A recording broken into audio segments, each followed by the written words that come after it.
Hello, everyone. Thank you so much for joining me. Today, we're going to talk about how to have an enjoyable, fun, and safe Halloween during the pandemic. I'm Dr. Noha Polak from Progressive Pediatrics in Union City in Bayonne, New Jersey, where I've been a pediatrician since 1996. So let's get to it. This year, Halloween during the pandemic will be interesting, that's for sure, but let's stick to the basics. The five things we know for sure work to help keep us and our children safe. Number one, wearing cloth face masks or other types of face masks that cover both your nose and your mouth. Number two, frequent hand washing or sanitizing if there's no water and soap around. Number three, avoiding crowds at all costs. Number four, please doing outdoor activities instead of indoor activities. And number five, indoor or outdoor stay 6 feet apart. So those are the five basics. And that's what we're going to do even during Halloween. We're not going to forget our basics just because it's Halloween. So let's try to focus this time of year about to help our children kind of manage this difficult situation of the pandemic. Let's understand that Halloween can be about the fall and enjoying fall activities instead of being about collecting candy. It can also be a great opportunity to model to our children how to stay flexible and how to kind of pivot if life throws you anything that is unusual. So we can say, yeah, I know we did this for the last 10 years, but this year we're going to do something different because we are flexible people. It's also a great opportunity to model to our children how to keep both themselves and others around them safe. So that's what we're going to focus on today. What ideas do I have to share with you today as to how to have a fun Halloween celebration this year? So, if you have a child, school age or younger, let's discuss that. Virtual Halloween parties can be really fun where everyone gets to dress up, go on Zoom, and show off their costumes without jackets on. Usually, our kids outdoors are wearing costumes with jackets on, but now they can fully show off their jackets. We can have virtual Halloween parties where not only do you show off your costume as a child, you can also have music in the background. You can dance in your own home while other people dance in their own homes. We can take our children to outdoor parades if they're not crowded. So you can look that up and see if there's anything in your community. We can also focus on decorating. So decorating pumpkins safely with kids. We can also focus on making fun treats for Halloween or for the fall celebration. That would be such fun. And any event that either is in the park or in the zoo would be fun to share with your children as long as it's not crowded and everyone is socially distanced and wearing masks. And finally, there are some drive through haunted houses, but nothing indoors is recommended. So if it's a drive through event or if it's an outdoor event that's not crowded, go for it, plan it, and enjoy it with your family. In terms of teenagers, parents, I just want to let you know that's your biggest challenge this year is how to get your teenagers not to be sad during this time, but not having them go to parties. So let's be honest. It's not the small children that are spreading COVID in our community. It's actually the older children, teenagers, and mostly adults that are spreading the virus. So let's focus on how to keep all of us safe by avoiding indoor parties, please, at all costs. So if your child or teenager is saying, "Oh, I'm going to go to this party and everyone's going to be far away from each other," please, mom and dad, ask, is it inside or outside? If it's inside, please consider saying no. If it is outside and chaperoned by someone who's going to be looking and making sure everyone stays not too close together and wears the mask appropriately, then you might consider letting them go. Also, don't forget when people eat and drink, they have to take the mask off. So you have to just realize if there's food and drinks, whether it's an adult party or a teen party, it is not really safe. Okay.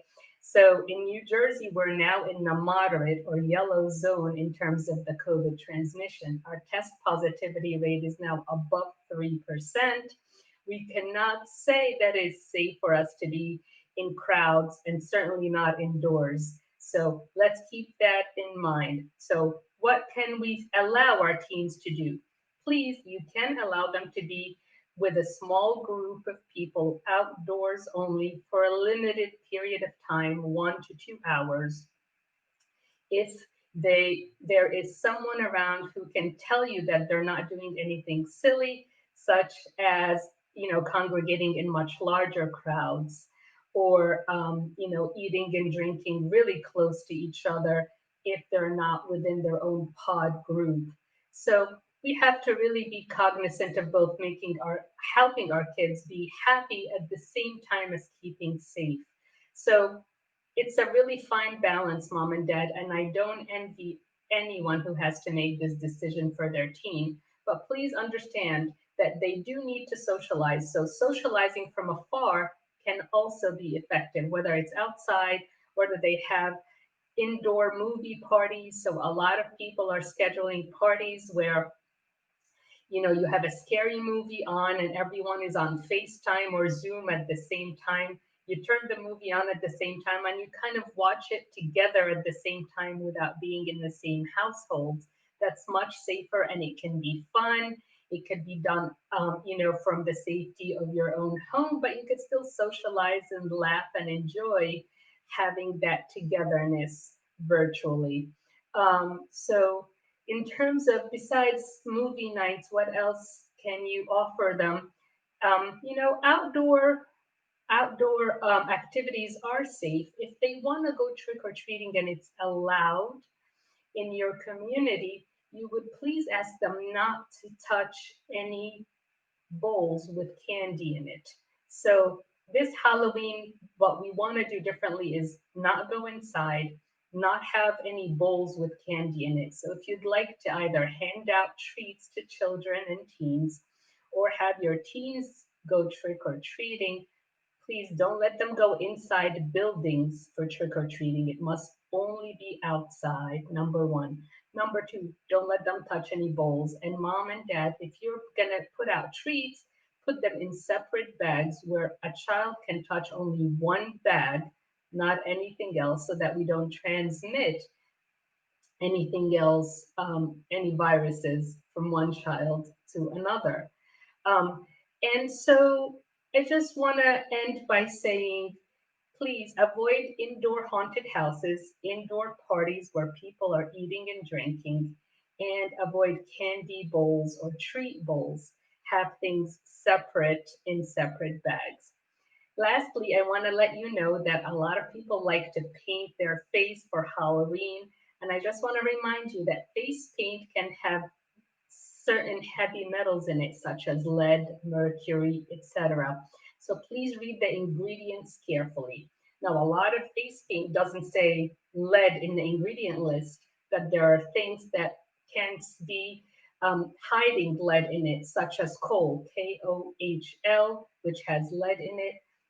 Also, there's something called Majal, MAJAL, that also has lead in it. In terms of mercury, if the ingredient list says mercury, mercuric acid, or calomel, CALOMEL, that can also have mercury in it. Talc, while sometimes safe, can be mixed with asbestos. So we want to avoid all those things as well as nickel. So please read the ingredient list carefully. If you don't know what the ingredient is, look it up before you buy this product.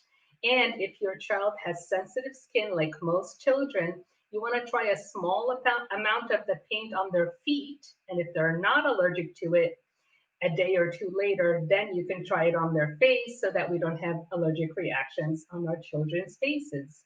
So to summarize, enjoy this Halloween celebration coming up next Saturday. Have fun with your children outdoors. Look at the fall colors, make treats, Decorate pumpkins, do what you can outside, enjoy parades and drive-through events, and please avoid indoor parties if possible and avoid haunted houses. We love to keep you guys safe. We're here to discuss all things with you at Progressive Pediatrics. We're open 7 days a week in Union City, 5 days a week in Bayonne, and we enjoy taking care of you and your children. So call us for an appointment anytime. Have a great weekend, everyone. Bye bye.